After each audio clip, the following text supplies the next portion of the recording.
तो सर सबसे पहले तो हम आपकी किताब के बारे में बात करेंगे। बोलिए। आपने जैसा लिखा है कि सेमी ऑटोबायोग्राफिकल है, तो पर बहुत ज़्यादा चीज़ों में मुझे बदलाव नहीं दिखा, कुछ नाम बदले हुए हैं। हाँ, बस तो वही नाम बदले हुए हैं। ऐसा क्या आपको क्यों ऐसा लगा कि सेमी लिखेंगे और सेमी कहाँ लिखा मैंने? कहीं नहीं लिखा मैंने नहीं, सेमी। जैसे ऑटोबायोग्राफिकल उपन्यास। उपन्यास था तो उपन्यास उपन्यास की शक्ल दी है। कई लोगों को बचाना चाहता था मैं, जी। कई लोगों को लाइमलाइट में नहीं लाना चाहता था। कई महिलाएं थीं, कई पुरुष थे जी। जो आज जम चुके हैं, और किसी के प्रति बदला लेने की आकांक्षा नहीं थी, किसी के प्रति बुरा करने की आकांक्षा नहीं थी। तो सबको जो है मतलब आराम से एक चीज़ और उपन्यास की शक्ल में लिखना चाहता था, जिसमें शुरुआत हो, मिड फेज हो और एंड हो, क्लाइमैक्स हो। बाकायदा उपन्यास की शक्ल में जो मुझे जानता है वो पढ़े, और जो नहीं जानता है वो भी उतना ही सरस ढंग से पढ़े, इंटरेस्टिंग हो। तो ये पर्पस था मेरे इसके पीछे। तो एक इतने आपको साल हो गए हैं सिनेमा में भी और थिएटर तो करते हुए उससे भी ज़्यादा साल हो गए। तो जैसे आपने लिखा कि एक्टर्स कभी पैदा नहीं बनते नहीं हैं, एक्टर्स पैदा होते हैं। तो क्या आपको अभी भी ये लगता है इतने साल के बाद अब? बिल्कुल बिल्कुल बिल्कुल, एक्टर्स पैदा होते हैं, एक्टर्स पैदा होते हैं, मूर्तिकार पैदा होते हैं, वॉयलिनिस्ट पैदा होते हैं, सितार वादक पैदा होते हैं। ये बनता कोई नहीं है, ऊपर से लेके आता है कोई चीज़। ये प्राकृतिक होता है हमेशा। Actor is like a Prince, he is born born Prince. तो इसलिए जो है ये मेरा पहले भी मानना था और अभी मानना है। जी। तो एक जो आपने कई बार बात बोली है किताब के अंदर कि मैं एक्टिंग की जो आर्ट है उसको माइक्रो लेवल तक मैं सीखना चाहता हूँ। तो क्या आप उस माइक्रो लेवल पे पहुँच गए हैं? अभी नहीं पहुंचा, मेरे ख्याल से कभी नहीं पहुंच पाऊंगा। मुझे लगा था, मतलब मुझे काफ़ी लगा, खोजबीन कर ली, काफ़ी खोजबीन कर ली, अपने निष्कर्ष पर पहुंच गया। लेकिन अब मालूम पड़ा कि निष्कर्ष आगे चले गए। तो अब जो है धीमे धीमे करके जो है वो और गहन होता जा रहा है, और जटिल होता जा रहा है। इतना आसान नहीं है वो पहुंचना। तो वही है, लग रहा है। तो एक समय पे आदर्श आप मान के चल रहे थे नसरुद्दीन शाह और रॉबर्ट डी नीरो को।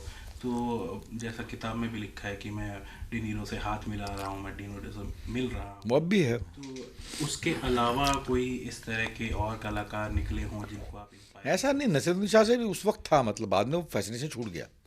नसीर से उस वक्त था जब पढ़ रहा था मैं एनएसडी में, उस वक्त था फैसिनेशन उनके प्रति। बाद में वो फैशन छूट गया। बाद में उनसे पंकज कपूर जो है मुझे बड़े अच्छे लगते हैं। उनसे बेहतर एक्टर जो है सामने आ गए, पुरी साहब, अजीब वगैरह तरीके से। पुरी साहब, स्वर्गीय पुरी साहब, अमिताभ बच्चन जी, उनको परफॉर्मेंस देखकर जो लगा इतना ब्रॉड आदमी कैसे हो सकता है। तो वो पहले का फैसिनेशन था, ये सब जो पढ़ रहा था उस वक्त फैसिनेशन था। तो अभी जो यंगर डायरेक्टर्स भी और एक्टर्स भी और सिंगर्स भी जो निकल के आ रहे हैं उनमें कोई है आपका पर्टिकुलरली जिसको? नहीं, ऐसा कुछ नहीं है। ऐसा मैं सबके साथ काम करता हूँ, और एक्टर्स तो बहुत निकल के आ रहे हैं इस वक्त, नए नए नए नए नए किस्म के बहुत बहुत लोग निकल के आ रहे हैं। वो तो हर किस्म के, हर एज के, हर चेहरे मोहरे के ओटीटी प्लेटफॉर्म ने तो बहुत स्कोप खोल दिया है ना इस वक्त। हर हर किस्म के एक्टर्स की ज़रूरत है आजकल। तो मुझे बड़ा अच्छा लगता है कि जो है एवेन्यूज़ खुल गए हैं और they are getting their dues, that's all. तो ओटीटी की आपने बात करी, ओटीटी में आपने भी काम किया है। और जैसे कई लोगों का ये मानना है कि ओटीटी की वजह से सिनेमा की तरफ लोगों का जो नहीं, ऐसा कुछ नहीं, ऐसा कुछ नहीं, ऐसा कुछ नहीं। अमेरिका में कब से है ओटीटी प्लेटफॉर्म? वहाँ सिनेमा बंद बंद हो गया क्या? खूब चल रहा है। थ्रोन ऑफ फ्लड जो है वहाँ पर कब से चल रहा है, लेकिन वहाँ सिनेमा बन रहा है, बढ़िया तरीके से बन रहा है। ऐसे यहाँ भी बनता रहेगा। सर आपने किताब में कई कॉम्प्लेक्स इश्यूज की बात करी है, अल्कोहलिज्म, एडिक्शन, डिप्रेशन। आपने सेक्सुअल असॉल्ट पे भी आपने टच किया है। हाँ हाँ। उसके बारे में आप कुछ कहना चाहेंगे, किस तरह से उस वाक़ये ने आपको? हद तरफ कर गया, मतलब इतनी कम उम्र में, 7वीं कक्षा में हुआ था तो हद तरफ कर गया मुझे। चौंका गया, मतलब एकदम से ये क्या हुआ। मतलब सेक्स इतनी हेल्दी चीज़ होती है कि उससे पहला संपर्क जो है बहुत ही अच्छा होना चाहिए आपका, वरना वो ज़िंदगी भर आपके मानस पे अंकित हो जाता है, वो कुछ खलल डाल देता है। तो ऐसी जो है, मतलब वो पहली मर्तबा था और पहला सेक्सुअल असॉल्ट झेलना पड़ा मुझे, तो वो पूरे ज़िंदगी भर के लिए कॉम्प्लेक्स दे गया। फिर जो है मतलब हेल्दीली आप वो चीज़ नहीं कर पाते, तो उससे उभरने में मुझे काफ़ी टाइम लगा। तो जैसे मेरा खुद का ये मैंने नोटिस किया कि कुछ आपके जो पार्टनर्स रहे वो आपसे उम्र में बड़े थे, तो कहीं आप उस चीज़ को कनेक्ट करते हैं कि उसका वो रीज़न रहा हो? कौन पार्टनर बड़े थे बताइए? जैसे आपने हरजोत जो उनकी बात करी, या फिर बड़ा बड़ी कहाँ थी वो, मैंने संगीनी की आपने बात करी। संगनी कहाँ, मेरे संबंध ही नहीं संगनी से, इस तरह के संबंध कहाँ थे मेरे नहीं, इस संगनी। तरह के संबंध नहीं, बट आकर्षण एक था। आकर्षण था, आकर्षण था, आकर्षण था, आकर्षण अब भी है, आकर्षण था। मतलब लेकिन हरजोत, वो एक हरजोत, मतलब एक क्या सवाल क्या पूछ रहे हैं आप? कि उन पर असर पड़ा कि नहीं? जी जी। नहीं आपके असर, जो रिश्ते थे उन पर। नहीं नहीं, जो हुआ सो मतलब फिर प्राकृतिक तौर पर हुआ, वो नेचुरल हुआ। उसमें जो है मतलब फिर धीमे धीमे करके उससे कॉम्प्लेक्स उभरा मैं, धीमे धीमे करके। वो बहुत शुरू शुरू में हुआ था, तो शुरू शुरू में उसने दिमाग पर असर डाला। फिर उसके बाद धीमे धीमे करके नए नए पार्टनर्स मिलते गए, तो मैं धीमे धीमे उभरा उससे। एक बहुत ही शुरुआती समय से, जब आपको पता भी नहीं था कि आप म्यूज़िक बना सकते हैं, आप तब से म्यूज़िक बनाने लग गए थे। तो जिस तरह का आपने म्यूज़िक लिखा यहाँ पे एनएसडी में रहते हुए या अंक एक में रहते हुए, तो कभी आपको लगता था कि क्या रीज़न है कि ये यूथ के साथ कनेक्ट कर रहा है? आपका हुस्ना और घर जो है वो आज भी यूथ गुनगुना रहा है। और मुझे कारण समझ में नहीं आया, कारण समझ में नहीं आया मुझे आज तक कि जो यूथ क्यों गुनगुना रहा है।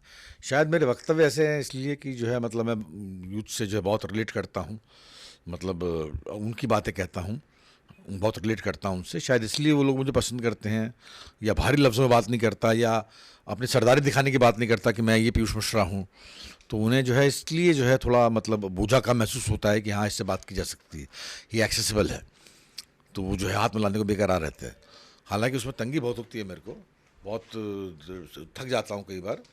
सेल्फी दे दे के, हाथ मिला मिला के आदमी की जो है मतलब एक वो होती है, क्षमता होती है। लेकिन मैं जो है उस क्षमता को भी पार करने की कोशिश करता हूँ कि जो है मैं जितना अधिक उनसे रिलेट कर सकूँ उतना ही अधिक जो है मतलब अच्छा है। तो ऐसे कोई आपके फेवरेट सिंगर रहे हों या कोई गाने ऐसे रहे हों जो आप बार बार सुनते हैं या फिर बार बार? किशोर कुमार को तो मैं बहुत सुनता हूँ, कौन नहीं सुनता है। हाँ, बहुत सुनता हूँ उनको, बहुत सुनता हूँ। किशोर साहब को तो बहुत सुनता हूँ, मेरे फेवरेट सिंगर हैं वो, और मेरे फेवरेट आर्टिस्ट हैं वो। ऐसे हैं बाकी सब लोगों को भी जो है अलग अलग तरीके से। मेहंदी हसन साहब को बहुत सुना मैंने, गुलाम अली साहब को बहुत सुना, जगजीत साहब को बहुत सुना मैंने। तो ऐसे जो है मतलब ये लोग हैं। तो शुरुआत से ही डिस्कवरी ऑफ इंडिया में भी एक छोटा रोल था, पर उसके बाद जैसे फिल्मों में आप ज़्यादा काम करने लगे, तो एक हमेशा लीक से हटके आपको रोल मिलते रहे हैं। तो कभी ऐसा टाइप कास्ट आप हुए या आपको उसके बाद और दूसरे काम मिलने में कोई परेशानी? मुझे नहीं लगा, मुझे मेरे ख्याल से टाइप कास्ट तो कभी हुआ नहीं मैं, क्योंकि अलग अलग रोल्स करता रहा लगातार लगातार। कुछ भले छोटे रोल्स हो, तमाशा में बहुत छोटा रोल था, रॉकस्टार में बहुत छोटा रोल था, और तेरे बिन लादेन में जैसे कि मकबूल हो गई, गुलाल हो गई, गैंग्स ऑफ वासेपुर हो गई, सब में अलग अलग रोल्स थे। टाइप कास्ट तो नहीं हुआ मैं। और दूसरे रोल्स मिलने में भी मुझे, मैं रिजेक्ट बहुत करता हूँ स्क्रिप्ट नहीं करनी होती तो नहीं करता। अगर मुझे लगता है कि जो है ये मज़ा नहीं आएगा इसमें, तो मैं स्ट्रेट अवे बोल देता हूँ कि मैं नहीं कर रहा। तो वो जो है बहुत होता है मेरे साथ में। वो स्क्रिप्ट की मंशा नहीं होती, मेरी मंशा होती है, मेरी इच्छा होती है कि मैं नहीं करना चाहता ऐसा बहुत होता है मेरे साथ। तो एनएसडी आप अब तो बिल्कुल भी नहीं जुड़े हुए हैं। तो आज जो एनएसडी में काम हो रहा है या फिर आज जो एनएसडी का एडमिनिस्ट्रेशन है, उसके बारे में आप क्या? इनके बारे में क्या कहूँगा, मतलब हर चीज़ में ढलाव आता है। हर हिंदुस्तान में हर इंस्टीट्यूट में ढलाव आया है, हर इंस्टीट्यूट ढलान पर है। जैसा आज 30 साल पहले था वो आज नहीं है। ऐसे ही हम भी जब पढ़ते थे तो पहले नसीर वसीर के जो बैच थे 20 साल पहले, जैसे वो बतलाया करते थे कि हमारे बैच में इतना इतना काम हुआ करता था, उतना हमें लगता था कि हमारे बैच में भी नहीं होता। तो ऐसा जो है वो तो है, ढलान है, हर जगह है, और पूरे सारे एजुकेशन में आया है। एजुकेशन सिस्टम जो है मतलब ढलान पर है।